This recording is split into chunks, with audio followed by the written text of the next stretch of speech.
Time's up, Admiral. Here it comes. Chevron 1, encoded. For my ally is the Force, and the powerful ally it is. Life creates it, makes it grow. You failed, Your Highness. I am a Jedi, like my father before me.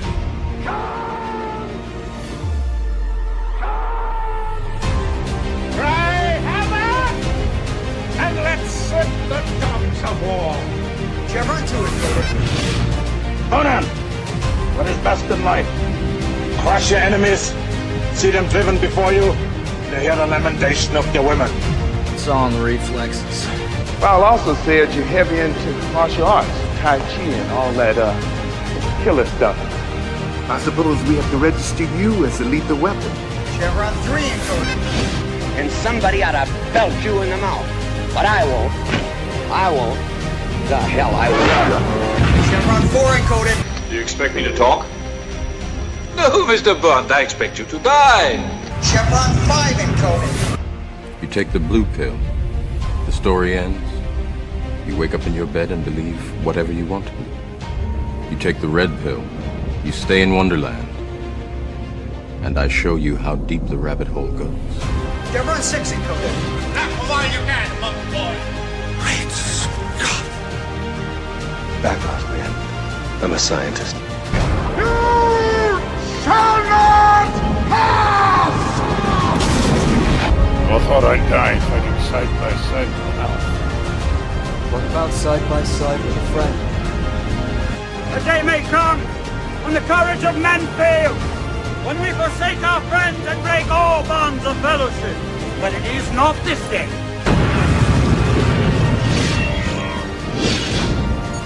Chevron 7 is locked.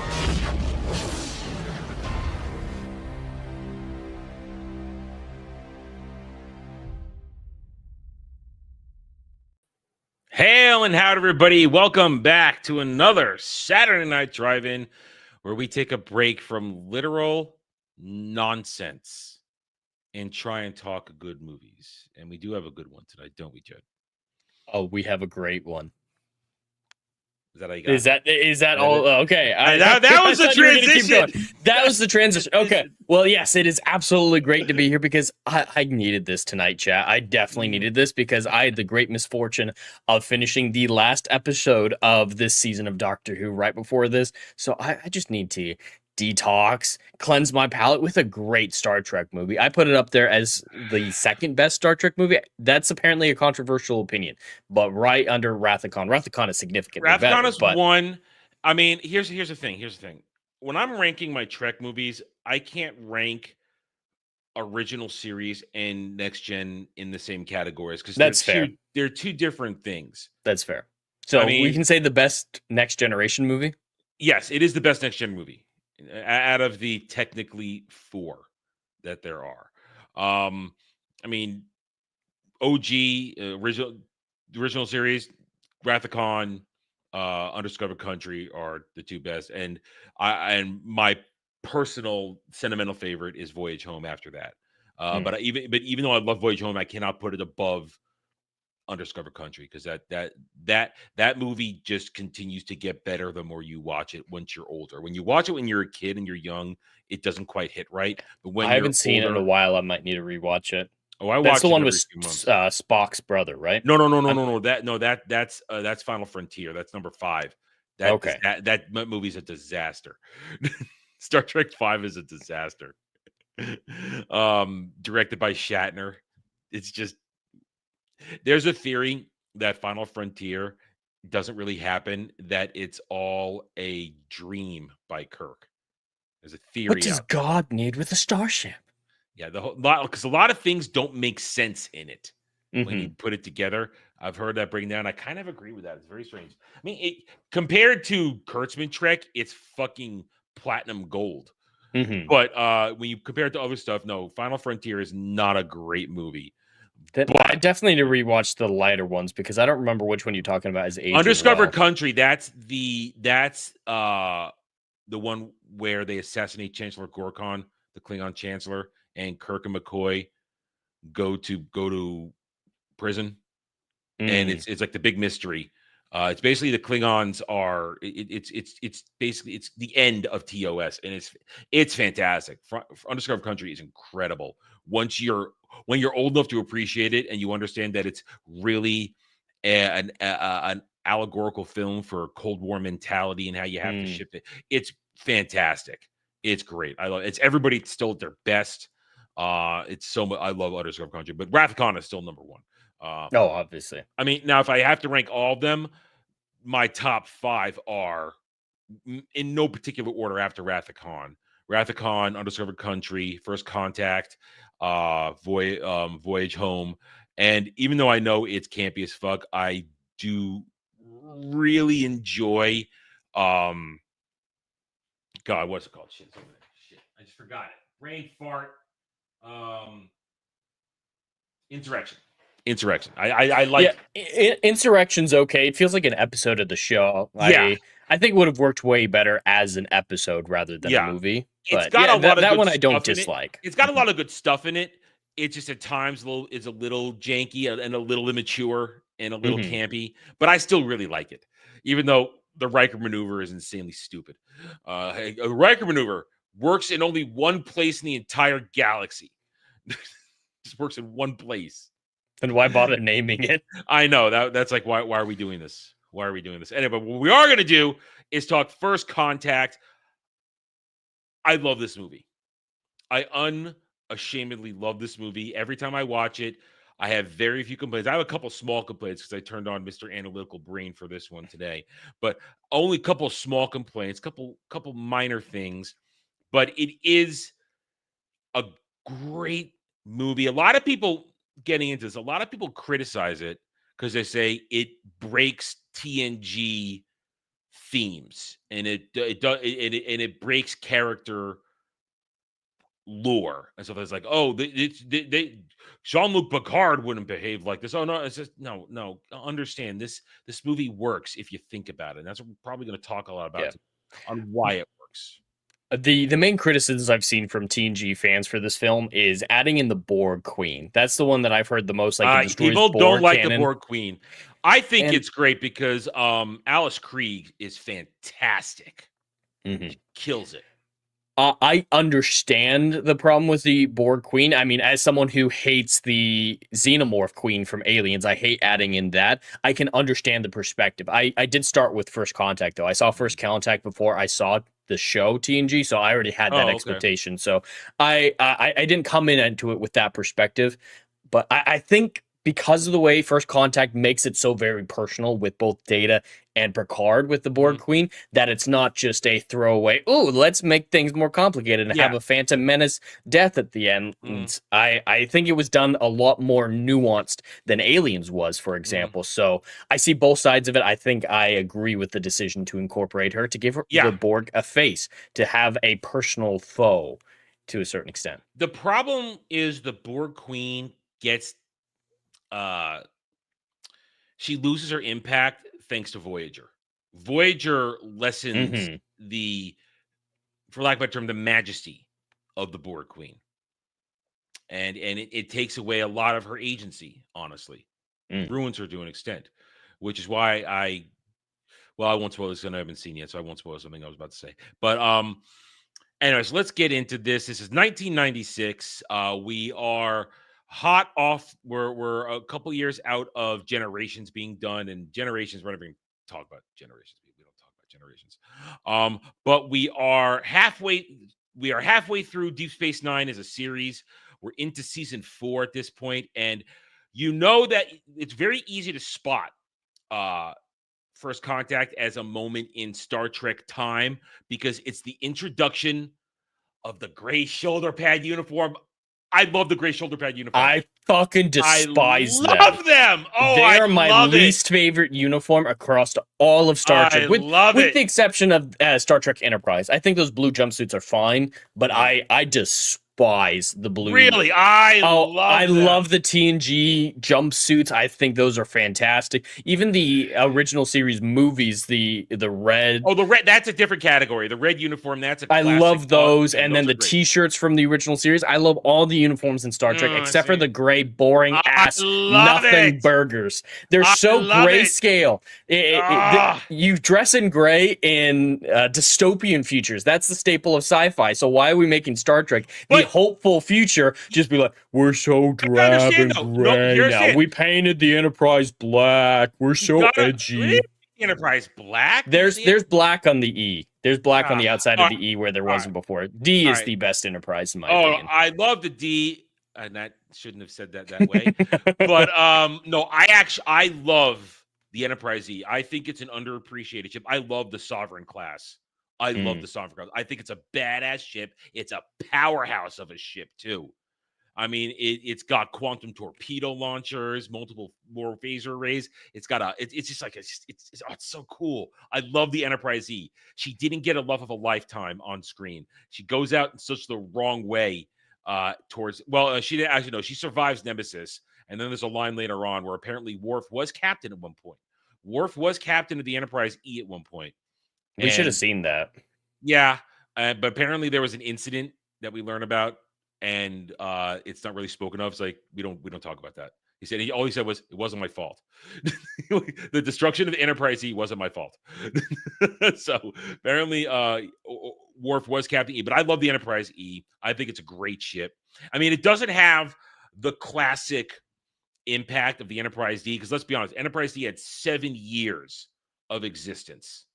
On television. She was a personality. She was a member of the crew. And the Enterprise E only had the 4 movies and then appeared in non-canonical books after that. So it didn't get enough time, I think, to be appreciated. But I love the Sovereign class of the ship, and I think the Enterprise E is a little underappreciated. So it's the inferior one to D though. Like the console or the not the console room, the bridge.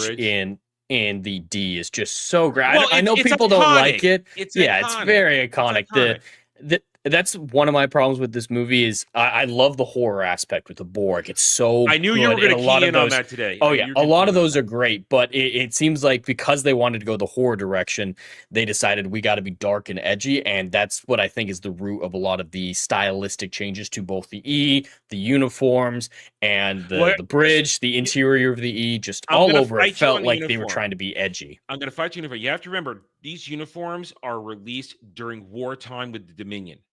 So these are wartime uniforms. They're still garbage. No, they're not garbage. They're not going to help.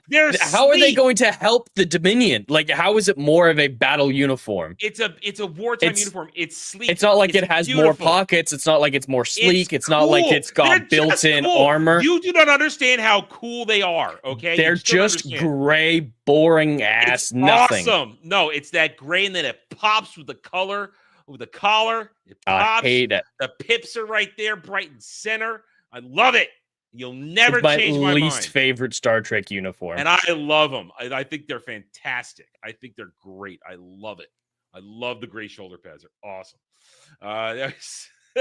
Say Algor agrees with me. Gray shoulder rules. It's right. I will cosplay as every other Star Trek uniform except for this one. Dude, it also leads to like one of the best captain's casuals, the vest, baby. Picard even shows off. He's the first one to show off the captain's casual. I mean, Cisco sports it later on too, so every captain has it. He's got the vest too. I love a good vest. The vest is okay. Yeah, the vest is good. All right, so we're gonna move on from that because we'll fight about that for another 20 minutes if we're allowed. We totally will. That's a total nerd fight right there. It's like I hate this uniform. No, I love this uniform. No, you know what the worst uniform was? We'll say this. DS9 seasons 2 and 3, when sometimes they would flash forward to the future before the Dominion War happens, and those complete full-colored jackets, very reminiscent of TOS, where now it's a full color representing your rank. I'd need to re-see those because it's been a while since I watched DS9. The first time you see him is the Traveler, the episode with Tony Todd, where he's older Jake and Cisco's trapped. It's one of the fantastic episodes, and he's trapped in time, flipping it out, and they flash forward to the future, and they're wearing these full-colored uniforms and the jackets. I hate those. Those I hate. Those are the ones I hate the most. And I'm glad they never happened because that future got changed so many times. So those never happened. I hated those. So those are the ones I despise. I don't like those. But anyway, so let's talk first contact though. So this is taking place the beginning of season 4, DS9. Dominion War is about to go into full power. And at the same time, though, they made it very interesting to make sure that you only get a little bit of a small taste of DS9. Because we start the movie, of course, Picard's having this nightmare. It's a great nightmare, a great callback to Best of Both Worlds when he's captured and he's being assimilated. And right away, you're in it. Because if you are a fan of TNG, you're in it. You're pulled in right away. You immediately hits all the right buttons. Oh shit! We're this Best of Both Worlds. He's Locutus again. We're thinking about all the horrible things going on. And then we start right away where he wakes up and the Admiral informs him the Borg are on the way. Now, we got to remember, this is just still a single Borg cube. There are fleets of Borg cubes in the Delta Quadrant. So the Borg Queen came in light here. She came in light. Now, again, Transwarp Hub. They hadn't really invented Transwarp Hub yet in terms of lore. So maybe they could only send one cube out at a time. Don't know. There's not a real around this anyway. Go ahead.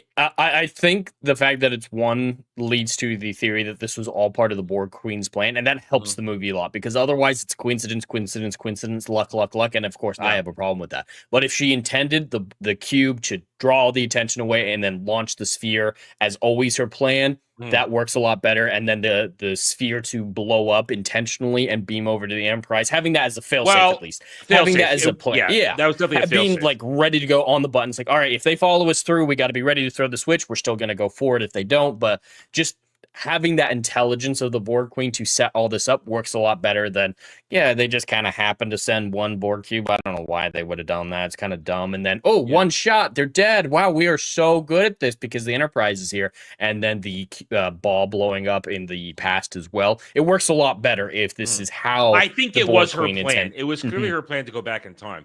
But anyway, now the whole build up to the Battle of Earth there with that cube is great. And right away, we seamlessly get the TNG command crew right in there. It's like, okay, everybody's up to good. Everybody's actually looking pretty good. Looking a lot better than they did in Generations. Everybody's a bit more shape. Geordi now's got the implants in his eyes. I love that upgrade for Geordi.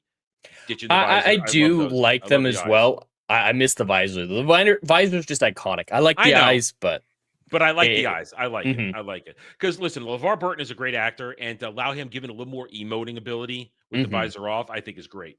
Well, and it's good for his character because he didn't love the visors. He wanted to get rid of them as soon as he can. Like there were stories in TNG with him nearly getting them off or something nearly working, get his eyesight back. But I like it more for the character.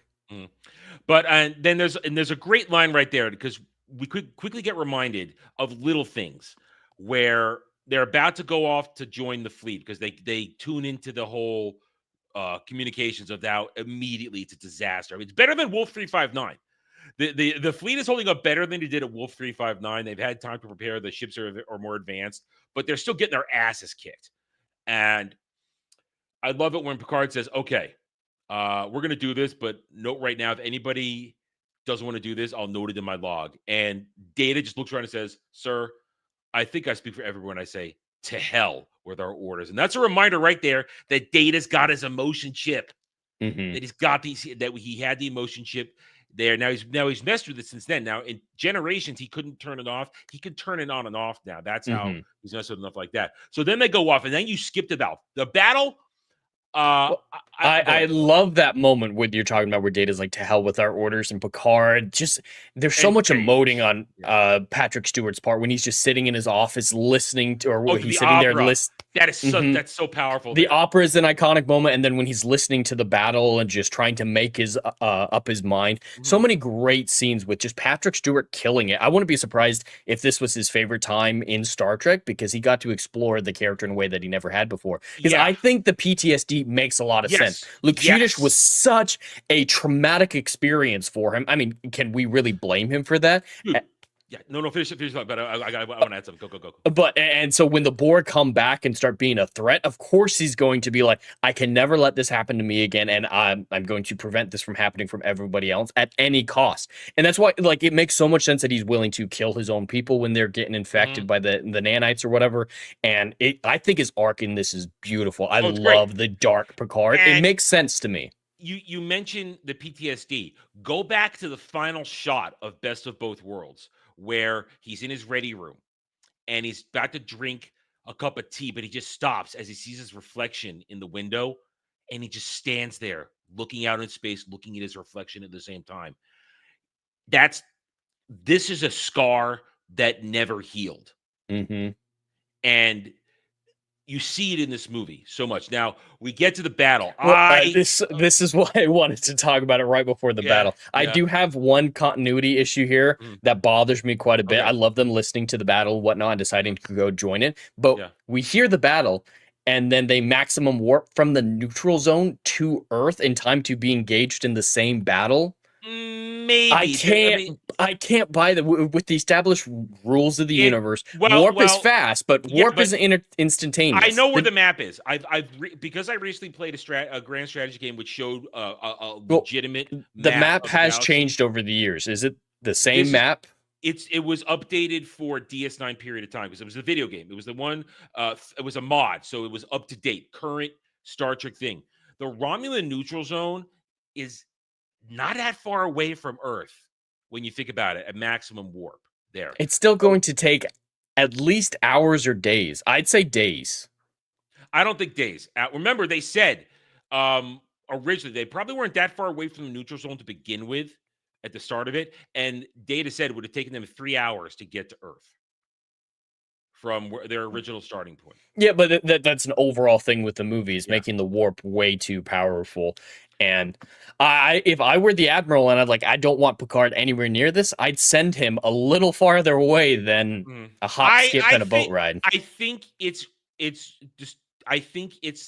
time enough because they had enough time to get a fleet there, and the battle was probably slowed down enough. I think the Enterprise makes it. I do. I think the Enterprise. What I would have done is had a forward defense position somewhere in another solar system on the way that they intercepted the Borg partway through Federation space. They lose that battle, and then they come for the second battle. That's at Earth. They decide to come. Oh, they're on their way to Earth. We have to go to this because it being the same battle. I can't buy that with the rules of the universe. I cannot buy that it's the same battle that they're able to swoop in and save on. If they're two separate battles, I can buy that. Well, I'm going to agree to disagree because I think it makes it. I think it makes it. They didn't necessarily wait till it got to Earth. They probably engaged it at some other point, and it was a running battle for a while. That's how I see it. But anyway, we get to the battle, and I love it. I love it. Oh, the battle's fantastic. It's glorious. It's the best Star Trek special effects we've seen to date at this point. Because now here's the thing: they use that. You see this movie. This is the level of special effects you get for the rest of DS9 going forward. That's how good this is, and that's how good DS9 looks. Oh, it holds up so well. Yeah. Oh, yeah. It's great. Now it's fantastic. And here's where we're missing Worf, of course. We're missing Worf because Worf has been transferred as essentially second in command on Starfleet side for DS9, and he's now lieutenant commander. He's Red Command, and it would make sense that if you're calling in all ships, since the Dominion War hasn't fully kicked off yet, and Defiant is not needed for patrol duty at the wormhole or on Bajor, it would make sense to bring in the Defiant because Defiant literally is a warship. It is a literal warship. It has it's not an exploratory vessel like the Enterprise. Its repeater phaser banks are some of the most powerful phasers at the time.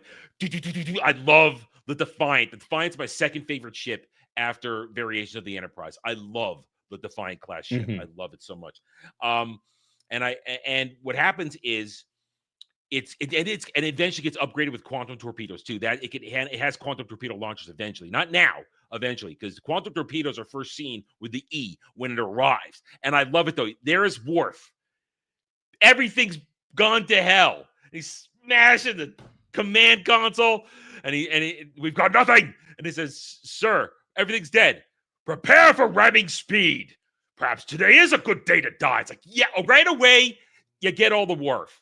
And I love it. See, Worf isn't in this movie very much, but just in that first scene, you're like, all right, they still understand Worf. They still know how to write him. And Michael Dorn's been Worf for 2 seasons on DS9 at this point. He is fresh. He hasn't lost it. He's completely still in it. And I'll say that Worf is my favorite character in Star Trek. I love Worf. Worf is my favorite. He's way up there for me as well. Worf is my favorite. Everything, because slightly tangenting, this is the problem we talk about this stuff.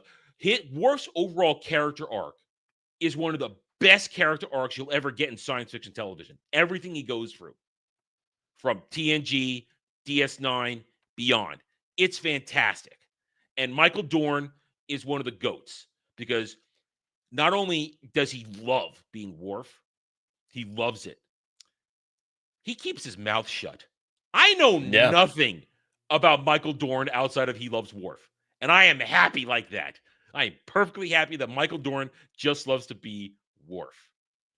And right away, though, it's so good, and it's an like, bring this up though. It's an easy way to get Worf into the movie. You're going to bring in one of your most powerful warships to this fight. So of course, makes sense the Defiant is there, but of course she's all beat to hell. And I love that moment. Sir, there's another ship coming in. It's the Enterprise. And then you get dun, dun, dun, dun, dun, dun, dun. And the E swoops in, takes the shots, is able to beam the Defiant survivors aboard, and then Picard takes him out. I love when the Enterprise E arrives at that battle. It just is so freaking cool. It's honestly my favorite moment of the movie. It's pure ship porn is what it is. It's pure ship porn, and I'm there for it.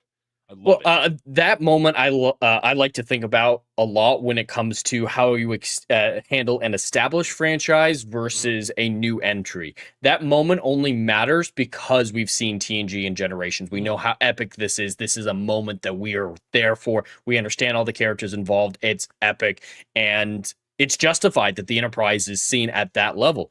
Imagine if First Contact was the very first movie, though, and all you got was First Contact, and then you see the Enterprise coming in, you just be more confused. It's like, why are we hyping up these guys as the bestest ever? Yeah, this is the Enterprise. This is the flagship of the Federation. As Geordi says, the most advanced ship they've created yet. The Sovereign class is their newest off-the-line ship model class, and it is the best they got. And what I love is, you think about it like this, and this is something that is rectified later on in another show. You never see the Enterprise D get to be that dynamic in its flight, because due to the technology at the time, it was always very stationary in episodes and in combat, moved very slowly. At this point, they've advanced the technology in space flight combat special effects, where the Enterprise E, it's dynamic. It flies in, it takes the hit, and it can take the hit. It's taking direct Borg laser blasts, laser beams, cutting beams with a shrug. It's like, yeah, right, yeah, fine, yeah, we could take it. It's not like the D, which had to struggle to fend off the Borg weapons. But now the D does get some love. I won't spoil it for you. The D does get love. It gets love. So good. And I'm saying that very, very Picard season 3. Is that what you're saying? Yeah, the Enterprise D does get some serious. That you want to talk perfect. That is some perfection one day. I know you haven't seen. I'm trying not to spoil. I'll get there someday. Yeah, I got to rewatch all of TNG first, and I did my rewatch last year, and now of course with Brad and Hitman and Fractured, we're watching DS9 on a weekly basis. So I'm fine. I'm at a nice easy pace right now. Anyway, so the E arrives and Picard takes command, and he uses his still link to the collective. He's still got a slight link to the, and he can hear it, and he's able to tell where the weak spot is to overload the cube. And like you said, perhaps it was part of the plan all along. Who knows? But they blow it up in a great moment where everybody just kicks some ass, gets some good Federation ass kicking, and then of course the sphere gets out, and now we're into the real meat of the movie. This is my question with that, with it being the Borg Queen's plan. I do agree that this was the plan, but did she know that Picard still had a slight link to the Borg and use that to say, hey, target this spot and we're self-destruct? You don't think she... No. I think knowing how that kind of stuff works, I don't think she thought in that level for that. I think that Picard, I mean, because they never explained what was there. Data's like, hey, we don't see anything there, and Picard's like, hey, trust me, bro. And we never found out what, like, was there something there that was shielded from Data? I've always thought that it was the Borg Queen, telling Picard where to shoot and then hitting the self-destruct. No, you see what it is I think Picard was listening into basically Borg internal communications and power flow, stuff like that, and he knew in that moment she was probably shifting around to prepare to launch the sphere. Was what was happening. And that was the weakness in the Borg cube. What was the weakness, though? We never, all we know is Data said there's nothing there, and then it blew up. Picard says, "Trust me." Mm-hmm. He says, "Trust me." And what I think he mean by that is that section may not seem important, but an overloaded, a concentrated attack will overload the Borg systems in that moment right there. He's still connected enough at that point. I'm saying they don't tell us, though. That's my point. I don't feel like he needed to tell us. I think it's like Picard intuitively knows that in that moment, do what's going on, whatever's going on in the cube, that there's a weakness in in the structure, the ship structure, and a concentrated attack will destroy the ship. Now, that was probably due to the fact that the Queen was preparing to launch the sphere, her real plan, because the cube was likely not set up for time travel. The sphere was probably set up for time travel, and which triggers the whole thing. And then we go into the past. Now, this is essentially the prologue of the movie right here. Mm-hmm. That's the prologue. Now we get into the movie proper. And what makes this interesting is that when you look at First Contact from this point forward, as soon as they go into the past, it is essentially a Star Trek episode. It is an episode and it has an A plot, a B plot, and a C plot. When you think about it, A plot, Picard fending off the Borg. B plot, Data captured by the Borg. C plot, making sure First Contact happens on the planet with the prototype ship. There's 3 plots going on at the same time, and the movie makes it work. Now there are some problems with each one. There are some problems in each one, which I have. These were my criticisms coming from the movie in terms of a little bit of execution. I will say though, Jonathan Frakes is a great director. He knows how to direct a Star Trek movie. And he knows how to direct Star Trek episodes. That was one of the reasons I think Nemesis ended up being so poor, because they didn't let Frakes direct it. If Frakes had directed it, he might have salvaged that movie a little better. Because there were some good ideas in Nemesis, I think. It was mostly execution. The worst part of the thing about Nemesis is at that point, nobody wanted to be there anymore. They were you could definitely tell they were all tired of it. They had to that point they had explored the character. The only person who wanted to be there was Michael Dorn. He was the only one who wanted to be there because DS9 was over, and now Worf was back on the Enterprise. But we should have gotten a Worf spin-off show then. That's what Michael Dorn pitched for years. He tried for years to get a Worf show, Captain Worf, but they never greenlit it, which was dumb. Would have been fantastic. Which ship would he have captained? Would he have gone off with the Defiant? No, the E. The E. Defiant it's stationed at DS9. That's DS9's personal ship. Whoever's the command of DS9 has the Defiant. Mm-hmm. He would have gotten the Enterprise E, because there was a Star Trek extended. I don't want to say expanded because it actually has one of their novelizations. He did become Picard's first officer for a little while. He was, after the events of Nemesis, he was first officer of the Enterprise E for Picard. But anyway, back to First Contact. So, and Nemesis. Nobody wanted to be there anymore, which is why one of the reasons it failed. They were tired of it. But that's a discussion for a different thing. So we're in the past, and generally, Star Trek time travel episodes are hit or miss. Mm-hmm. They're either really good or really bad. This is really good because it gives us a snapshot of history, and it also gives us the story with Zefram Cochrane about the myth of a man versus who the man actually was before he becomes the myth and the legend. And I think it's a really excellent lesson to learn. because we now we're gonna start jumping around because I don't want to go through it blow by Well, blow. it didn't feel gimmicky. Like it felt like Jonathan Frakes and I think what's his bucket? The guy who's taken over God of War. I think I saw him as a writer. Ron D. Moore. He wrote the screenplay. Yeah. Ron D. So Moore yeah, wrote it the felt screenplay, like they had something to say about this. That First Contact was chosen and they had ideas for it instead of saying, yeah, I guess we can do time travel. Like there was an idea with it. And Zefram Cochrane's story is fascinating. Yeah. And deconstruction of a historical figure done well. Because in other stuff, whenever you deconstruct a historical figure, like, yeah, they're just sad and pathetic or shit like that. Like, no, Zefram Cochrane was a great man. He had his demons, but like it was such a nuanced take on a hero that I really enjoyed. It's funny because you completely relate to it. This is a time where the world is completely decentralized. There's no real power structure to Earth anymore after multiple world wars and massive casualties around the world. And he just thinks, I just want to make money. I'm doing this to make money and get an island filled with beautiful women and booze. That's you his can kind goal. of understand it. Yeah. And you understand that. And it would then make sense that after he has the breakthrough and he does the first warp test of what was the ship called? Shit, I just forgot it.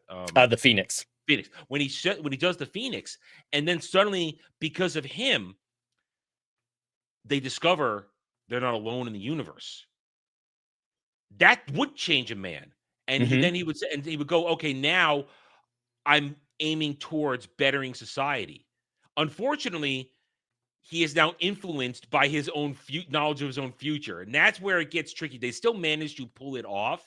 But it is a very, very, very thin tightrope they walk with. There's you told them about the statue and they keep quoting him. I want to know what you think about this. Let's say the Borg storyline, like the Borg had blown up in the sphere and the Borg weren't in this episode anymore or this movie anymore. If Picard had been on the surface with Cochrane throughout the seed plot, as you called it, would Zefram have had his meltdown, do you think, and ran off? I think Picard would have locked down the Prime Directive. Diplomat Picard, because remember, Picard, one of his primary abilities is the diplomat, is the man in control of everything. He would have probably had everything on super lockdown there. You know, they would have come up with a cover story, all kinds of shit. Problem is, because of the events that happened, there was no time for a cover story. Oh, yeah. It makes sense in the context, but I feel like if Picard had been there, Geordi and Barclay are the ones who fucked with Zephram's head. I know. I love seeing Barclay. Even for that one scene, Barclay is such a great character. The Barclay cameo, the Dwight Schultz cameo is fantastic. And it shows so is the Doctor from Voyager. I love that scene as well. You get Robert Picardo in there for a second, too. That's funny. And also, that's just a general EMH, not the Doctor. Right. Voyager. So at that point, Voyager's been running for 2 seasons at this point, I think, or a season. And that's funny because the Doctor and Voyager has already had a great character progression. So Robert Picardo, though, had to revert back to original Doctor persona of I'm just here for medical services. What do you need me for? And he even does a Bones. He does a Bones line essentially. I'm not a doctor. I'm a doctor. Yeah. I'm not a doorstop. he pulls a Bones, and that's great. He does pull a Bones. Pulls a Bones. But I think you're right. Picard would have handled that on the ground thing much better. But then we wouldn't have had a movie. True. I just think Zefram would have been able to go through it with his head on a lot straighter. Yeah, because Riker is a good leader, but that's not his situation down there. He's just trying to make sure everything gets done. And he's definitely the better military commander than the diplomat. Yeah, and Riker is very happy-go-lucky, so he's happy to tell the stories. He's happy to tell Cochrane all his famous one-liners from the future. I'm not a great man. Does this and all that kind of stuff. I'm not gonna be. I love the line where he's talking about a man shouldn't worry about greatness, just do his best and let the future figure it out or whatever it was. And he's like, that is some pompous nonsense. Who said that? Who said it? You did. It was you. 10 years from now. Like, damn it. there is also some great humor. All the humor for the movie is wrapped up in the Phoenix plot with Cochrane. Well, The it's whole, so balanced, Yeah. because this is the darkest Star Trek movie, or at least on par with Wrath of Khan for its dark tone, and they still balance the humor really well. It's not used like in a modern Marvel movie where it's like, oh, something serious has happened, tell a joke. Yeah, it flows together very there's a well. moment. It's like, I gotta take a leak. A leak? I don't see any leaks. Don't you people pee in the future? oh, leak! I get it. And then he's gone and goes, yeah, I get that. That's funny because it's still sort of 20th century humor, so it works. Now the whole Cocker thing is great, and it's funny how it exists in its own part of the plot until the Phoenix launches at the end, and then everything. The A plot with Picard, the B plot with Data, and the C plot with Cochrane. Or maybe reverse it. Maybe Cochrane's the B plot, Data. I would call it the B plot, yeah, because Data only... there's only a few scenes with Data and the Borg Queen. Yeah. But it's still the C plot. It's still a massive plot because, absolutely. And then everything comes together in that moment. But all of it is done really well, except I do have certain problems with the Picard main plot. It's not around Picard, essentially. It's about other things. One, Dr. Crusher gets like zero to do in this movie. And she's not a ginger. She's a little blonder in this one. No, I would. They struggled to know what to do with several people. Like Troy, all she did was that drunk scene. That drunk scene is funny. I love that drunk scene. All Deanna did was bitch and moan. The movie. Because Deanna doesn't really have anything to do. I felt like that was the way for a lot of people. Like, Worf didn't really have much to do. Worf was fine. Here's the thing. Worf didn't need anything to do because, as I said before, Worf has a current character arc on DS9. He doesn't need anything to do. He just needs to show up and be Worf and be badass. And he is badass because let's think about the glory of Worf in this episode. First of all, he takes umbrage when Riker. First of all, you got to love the instant return to the relationship of Worf and Riker. Tough little ship he got there. Little. It's a great moment. It's great. But then again, Worf is there to kick ass, take names.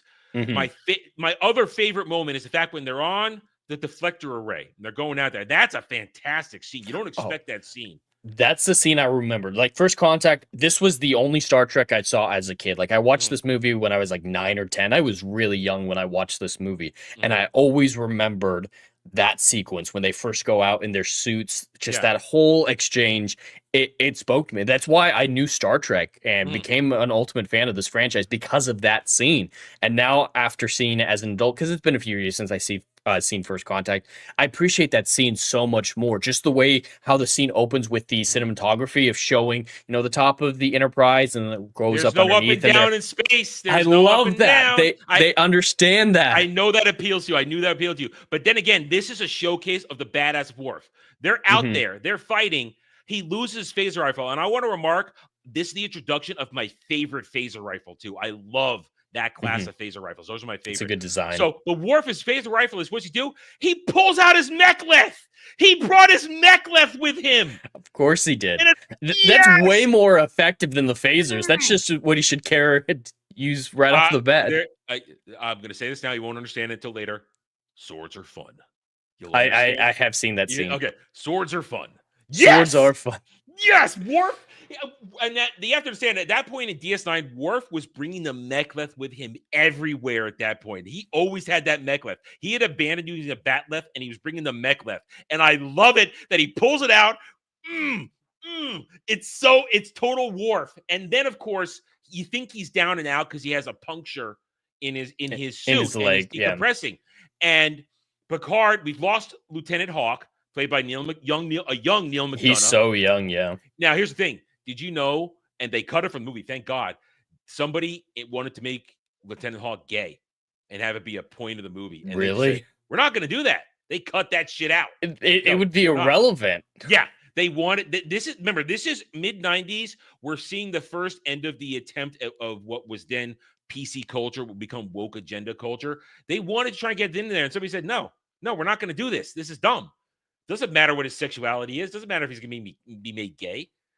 So they cut that out, But that's poor Hawk gets assimilated, and he's about to kill Picard, who's fended off the remaining of the Borg. But then here comes Worf. He's taken the Borg arm. He's severed with the mechleth, tied off the decompression on his leg, saves Picard, and then picks up the paper rifle. And my favorite line of the movie: assimilate this. Boom! Blows up the deflector array floating up there before it can. I love it. It's so good. The scene, though, on one side, it has some of the best, most accurate real-life physics in all of Star Trek with, like, there's no down in space, which I love, and the maglev boots, and all of that is fantastic. But at the same time, it has one of the most inaccurate things. What the hell are antiphotons? And using the Borg arm like that would not have helped. Like, it would keep his suit pressurized for his, main body parts, but his his leg's fucked. And then the decompression, tying it off is not going to. Klingons are durable. Tying it off is not going to prevent decompression. It was like a tourniquet. If it were the fact that he were internally bleeding, yeah, that tourniquet would do a good job. But no, a rope is not going to seal a spacesuit from decompression. I love it. The blood in his leg is going to boil. That's bad for his entire body. I'm okay with it. It works. It's badass. Anyway, they save it. And then the other great part of this moment is after Picard is having his meltdown when he's back on the bridge after his adventures with Lily, which is my major criticism of the movie. Just real fast with Worf, he should have used his weapon or the Borg's weapon to cauterize the wound, burn it shut. That would have been a lot better. Sorry.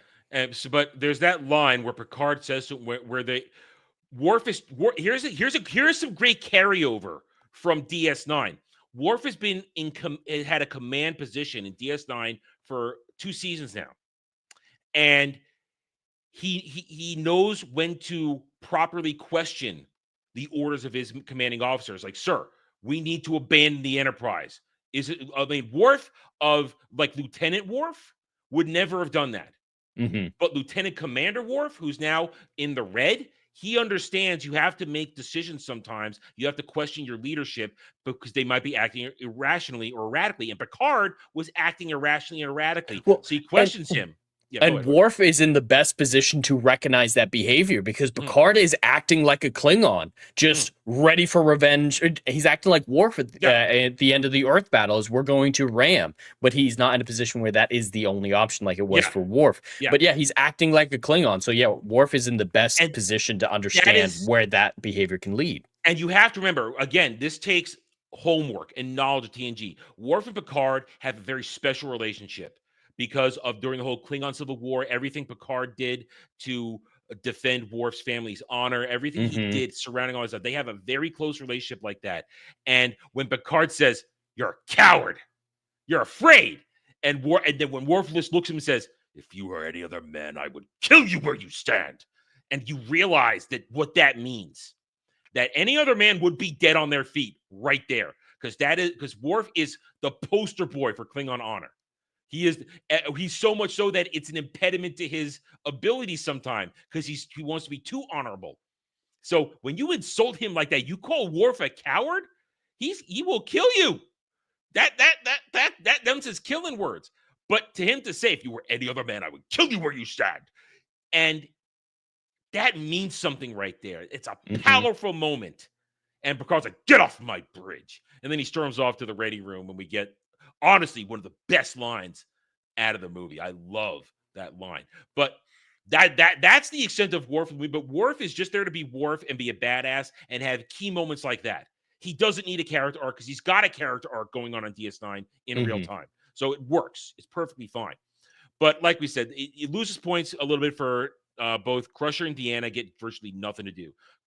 Gates McFadden just gets to look hot. That's all she gets to do is look hot. I have a thing for Gates McFadden. I always have.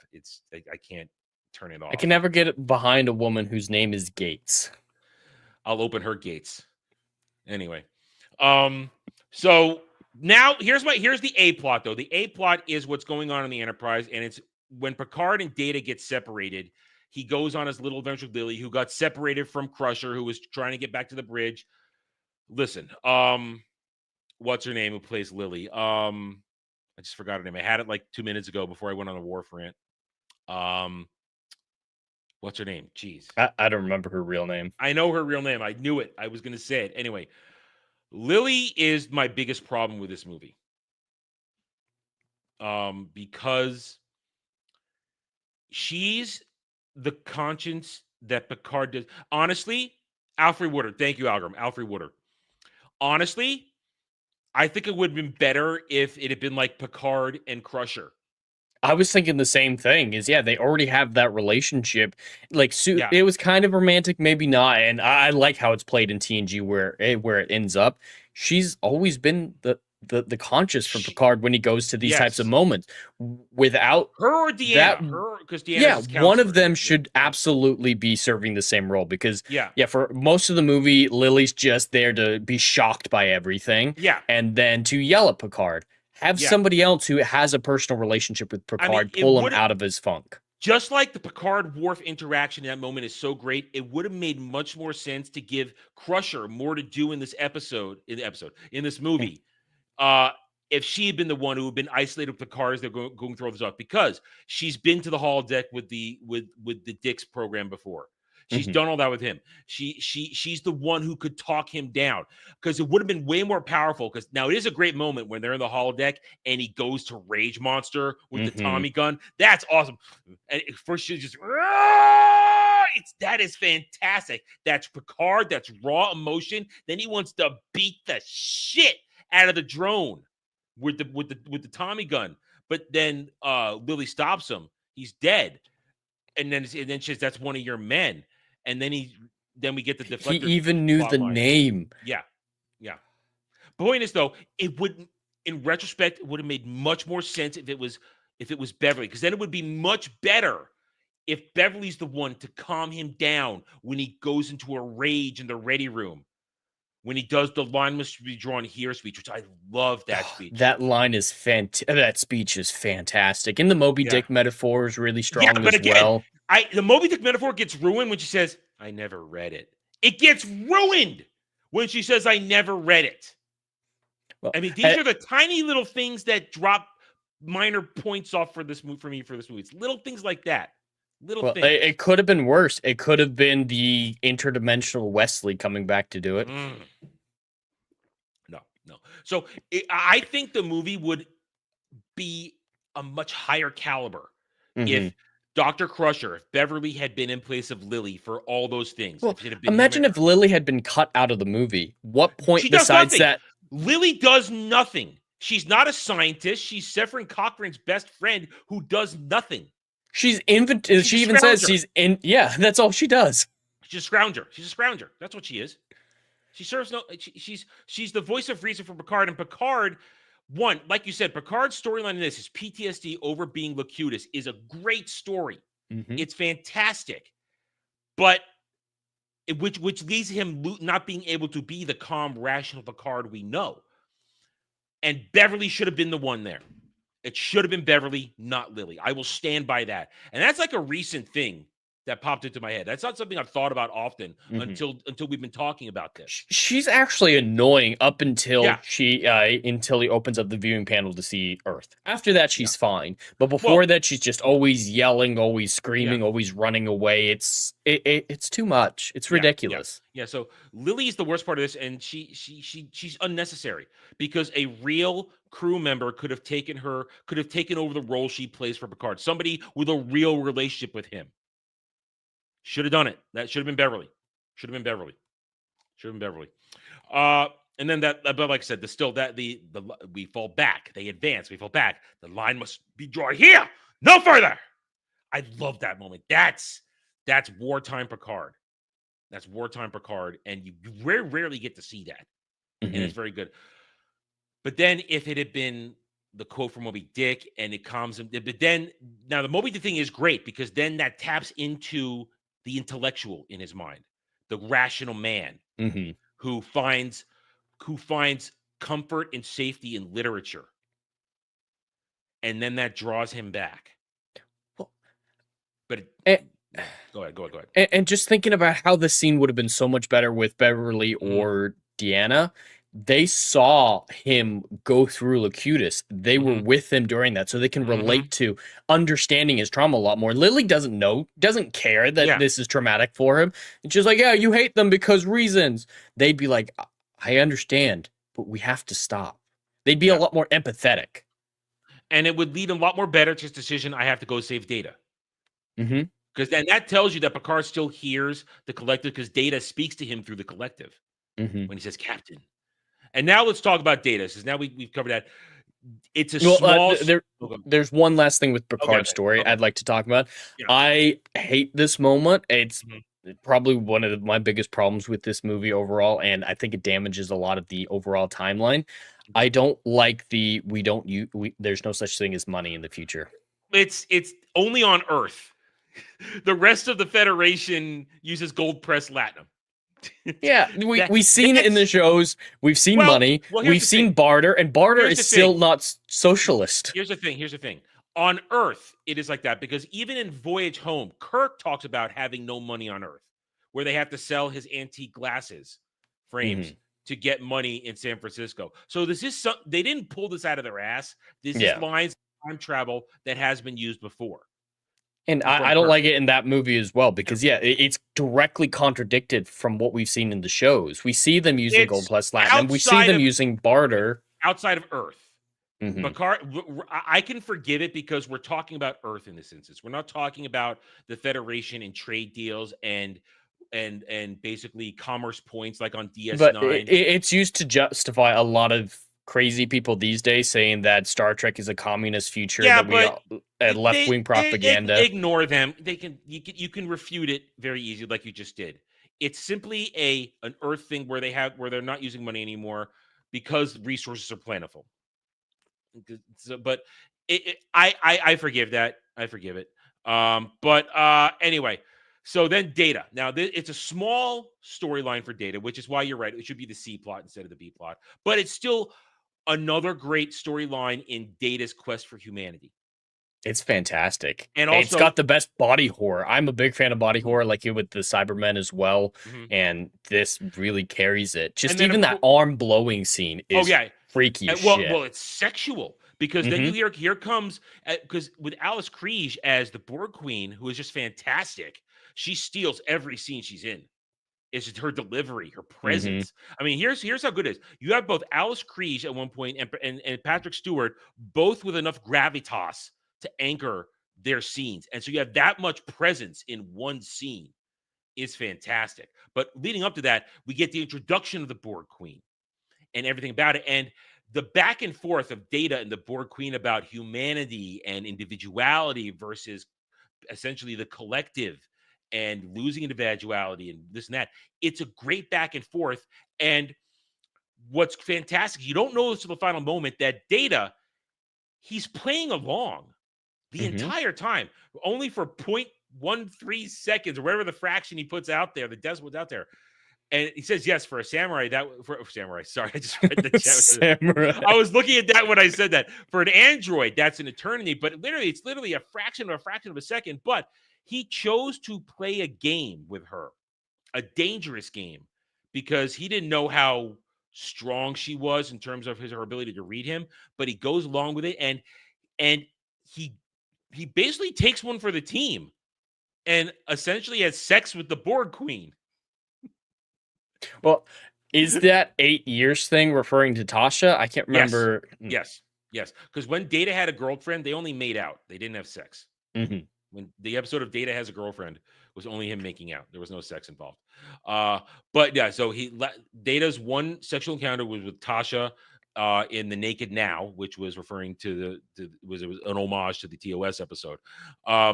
So that's so great. And then of course the skin and all this and that, and he's philosophy, and she can turn his emotion chip back on. And we already knew it got set up that Data doesn't understand how to process fear quite yet. He's still having trouble with that. So, which is why during the initial raid on the engineering, on the warp core, Picard told him to turn it off. And Data's like, okay, now I'm old Data. Nothing bothers me. I'm all right. But there are times that I envy you. Yeah. So now we're at the climax of the movie where all the plot lines have come together. Now, and go ahead. What is your opinion on why Data? I get why Data, played along for what he had, the information he had on hand, but he knew that the self-destruct had been activated. Was he hoping that he'd get a chance to hit that bar, and that's why he called Picard down there? It's a beautifully. This is the great direction of Jonathan Frakes. How he directed Brent Spiner, Patrick Stewart, Alice Kreese to play that entire scene. So the Phoenix is launched, and nobody on the ground has any idea what's going on. They think the E is just showing up to give them a good send off as they go to Warp 1, and everybody's in there. And Picard plays the dangerous game to try and convince the Borg Queen to take him, bring back Locutus, Locutus, let Data go, but no. He fails at it, and he thinks he's lost. But Data's playing the long game. And if you watch, it's a great moment. Right as the Phoenix coming into shot, and the Queen goes, "Watch your futures end." And you watch Data. It's a fraction of a second. His hand hesitates for just a fraction before he fires the quantum torpedoes. As he goes, and then he does it because he's Data. He can do the timing. You don't need to worry about it. And then you watch as she's saying that, and her and Picard are watching, Data just casually drifts over to the warp core, to the coolant, the entire plan. He stayed on plan from the original idea. Break out the coolant to destroy the organic material in the room. And then it misses. That hair miss. She turns around, Data! And then he uses her own line against her. Resistance is futile. Boom! And it's just good. Now and this is why I really dig this moment, because you get a chance. If this had been made today in Kurtzman Trek, they would have made Picard have a fist fight with the Borg Queen. You don't need fist fights or swearing or shit like that. I can say that with some certain knowledge. Instead, it's just, I got to get away from this. I'm going to do something. We're going to be athletic. We're going to climb away from this. And then it's basically just get off me. Get off me. Don't go on to me, and kick her down. And it's great. It's how it should be. It's a great little interaction where he's clinging to her, she's clinging to him, and he kicks her off. And then his final moment with her is picking up her cybernetic spine and just going. Such a good moment. A little bit of the dark Picard is still there. Yeah. And that is why the Borg should always be Picard's enemy and not Janeway's. Janeway stole Picard's agency. She stole it. But he gets it back. Another discussion for another time. And then looking at Data, and then his conversation, and that's a really weird shot of Brent Spiner as Data's makeup there. I think the prosthetics were great. The exposed endoskeleton is fantastic. It's really off-putting. And it's really good, it's even off-putting before he loses the flesh. The skin on his face looks weird as shit. And just his line to resistance is futile with the half face. It's a striking image. I love that shot where they even pan over from the Borg Queen. Data! Switch it over. Yeah, and it's all great. So smooth. The direction is fantastic. I would have loved to see Jonathan Frakes do more directing of other stuff as well. Oh, he did. He did a lot of TV after he did. He did a lot of TV. But then that line, she got me closer to humanity than I've ever been. And Data's quest for humanity is and that's just a proper callback to TNG. Data's quest for humanity, and then everything's okay. First contact happened, and when I would see this opening week in '96, I was there in the theater, went to see it. When the ship lands for first contact and they come out and it's revealed it's the Vulcans, my theater cheered. We all clapped and cheered. We're like, yeah! Woo! Everybody cheered. It was great.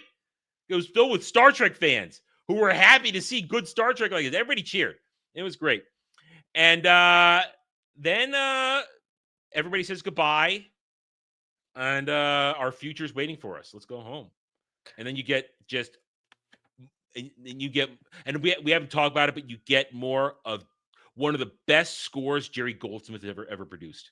It's fantastic. That's why Jerry Goldsmith is number 2 after John Williams. Thank you. I got too many names right here. After John Williams. It goes John Williams, Jerry Goldsmith, Hans Zimmer. That's my top 3. And you can go down the list, put others in, but those guys, when it comes to scoring for movies and television, they are the best. Yep. They are the best. What Jerry Goldsmith does with this soundtrack is fantastic. It invokes the right emotion all the time. from the Borg music to the title theme to even Everyone the got to original show theme. off their horror chops because there were some Oh, yeah. frightening Now, let's talk soundtracks that about he that. added. Let's talk about that because we glossed over it, but you mentioned it. The dark horror aspect. And I noted that this time around because I knew you were going to want to talk about it. Mm-hmm. It's really good. It's frightening the way the Borg, because you don't even see the Borg. It's a classic horror trope. You don't even see them until they try to make the assault on the engineering room. Until then, it's just shadows and scanner lasers or their point of view moving on people. It's great. It's great. And that's why when I was younger, well, I always loved the movie. I didn't appreciate it that the Enterprise E was kind of this stationary jail for everybody, and it didn't get a lot of action in the movie except for the prologue. But now I appreciate it from a cinematography and director standpoint. And let's bring horror. Let's make the Borg feel more horror, more dangerous than ever before. I think that was essential to carry Picard's character home, because if Picard had been as dark as he was in this movie, as PTSD driven and revenge driven, and the Borg were cartoonish, it would have clashed so very hard. But having those intense moments, you bought Picard shooting his own guy who had just been about to be turned and saying, "Please help me, Captain." I did him a mercy. They justified mercy killing, and that was a really important thing to do. And it's frightening. This movie scared the shit out of me as a kid. Anyway, so there we go. Star Trek First Contact. With the ending, do you think they should have shown that the future was intact, or just the hopeful send-off? I knew you were going to ask that. No, you just got to know. They fixed it. We're forward. Now, there might be a little blips here and there because Cochrane knows what's coming, but that's what... Little changes. That's what the Time Patrol's for. They're supposed to come in and clean up because Kirk was a menace already, and that's why they exist. The man was a menace. Because I agree with you that I have heard people say that, though, that they wish there had been an epilogue in the present. No.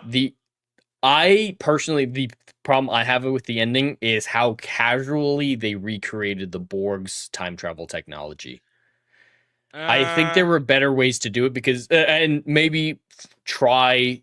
They could have slingshot around the sun. They could have. That's what I'm saying. That's what I'm saying. It's like, all right, the Borg time traveled their way. We can't replicate that because we didn't see the schematics of their cube or their orb. Data was locked in there for a while with them. Data might have, but just exploring that for just a few seconds more, saying either, all right, we're going to use what we've established and slingshot around the sun, or Data was able to recreate the technology and seeing maybe a Borg hybrid console at Data's station while he's using it. Just something a little bit extra, because it feels like, oh, the movie's over. We got to get out of here. We got to get out of here. And it feels a little unfulfilling to me. I can understand that, but I'm still okay with it. It's very hand wavy. I'm still okay with it. Yeah. Okay, so there we go. It was your week, so you get to score first. All right. Well, I absolutely love this movie. This movie is why I'm a Star Trek fan, and it led to the franchise being one of my favorite franchises. I absolutely love the optimistic view of the future. Even in a dark, depressing film like this, or horror film in the Star Trek universe, it's still so positive about the future. I love the idea that the future isn't so dark and gloomy and like, oh, we're going to be wiped out. Earth is uninhabitable. They're just like, yeah, maybe it'll be okay. And we can be a great galaxy-spanning civilization. And this movie, it carries all that classic Star Trek stuff with great character work and great action. The action, I think, is probably one of the strongest action movies, because even Wrath of Khan isn't action heavy. That is what people complain about. Like, Star Trek shouldn't be an action movie. The movies are all action. That's a lot of people who don't like the TNG movies, who say TNG ended with all good things. They say that we don't want to. A lot of people who hate that. That's their primary reason. They turned them into action movies. I think it strikes a good balance because it carries that heart. I say grow the fuck up. That's what I say. Grow the fuck up. It's just another aspect of the whole thing. That's all it is. It's built in where there is action in the franchise with phasers and if you love photon DS9, torpedoes. DS9 is action-packed. DS9's got tons of action in it. So if you love DS9 and you say you hate the TNG movies because they got too action, I call you hypocrite. All right, Sorry, I interrupted you. You're good. But yeah, the character work's all fantastic. I love the plot. There are issues for me, though, like the contrivances we mentioned. I'm not going to take points away from the uniform, but I want to take points away for the uniforms and a bunch of little things like that. But overall, this film is fantastic. Rachel, I watched it with her, and she'd never seen any of the other movies, only a couple episodes of the show over the years, and she thought it was fantastic. She dived into it. The Wrath of Khan was the only other real thing that she knew with any sort of detail. And it's not a bad place to enter the franchise. It's not the best, but it is a good, solid place to start. So yeah, no, I'm agreeing. Okay, so yeah, overall, I'd have to give this a 7.5 out of 10. Great film, great character work, but the contrivances, like being able to travel from the Romulan neutral zone to Earth in a matter of hours, I just can't buy that with the technology that they've shown thus far. It feels incongruent to me. Okay. And it's just a combination of things like that aren't overall that big a deal, but they do stack. As with you, I love this movie. I always come Lily's away, the worst part. She's the worst part. Lily's the worst part. I've stated things. Lily is useless to this movie. Like we just said, Beverly would have filled her role much better. There are the little things I mentioned here and there about some things, this and that. But overall, it lands on so many proper levels for me that I love it every time. It's always a joy to watch. I always come away. It's one of those movies that I watch to the final credit because I have to listen to the whole soundtrack in the ending credits. I listen to the whole thing. There's very few movies I do that for. This is one of them. I do that for Star Trek movies because the music from Jerry Goldsmith is so great and fantastic. But I love this movie. My faults only bring it down to a 9 out of 10 for me because I don't have the same problems with it you do. My problems are different, more character oriented, but the movie still works no matter what. So that being said, we have one more day till tomorrow because that's usually how it works. Well, no, until tomorrow when I will close off Chat Choice for second quarter. Only 20 people have voted so far, so there's room for more voting. I'm not going to extend it another week. But there is room for voting. I know which movie is winning right now. Not a movie I expected to be winning, but it's winning. So tomorrow, by the end of Roundtable, I will close off the poll and I will announce what we're watching next week. So with that being said, goodbye, everybody. Ooh, gassy. Goodbye, everybody. Thank you for watching us across both our channels. We hope you had a good time. Best way to show that, hit that like button. Show other people that we're here. Share it around. Tell them we talk about movies in a fun way. And we'll see you guys next week. Later tonight on this channel, if you're watching live, there will be co-op gameplay. I'm going to try to get there by 8:30. I still got to make dinner. I don't know if I'm going to get there in time. So I might be starting at 9. Alf should be starting at 8:30. I might not show up till 9. So there's that. So either way, guys, thank you all for joining us. We'll catch you next time. Until then, take it easy, everybody.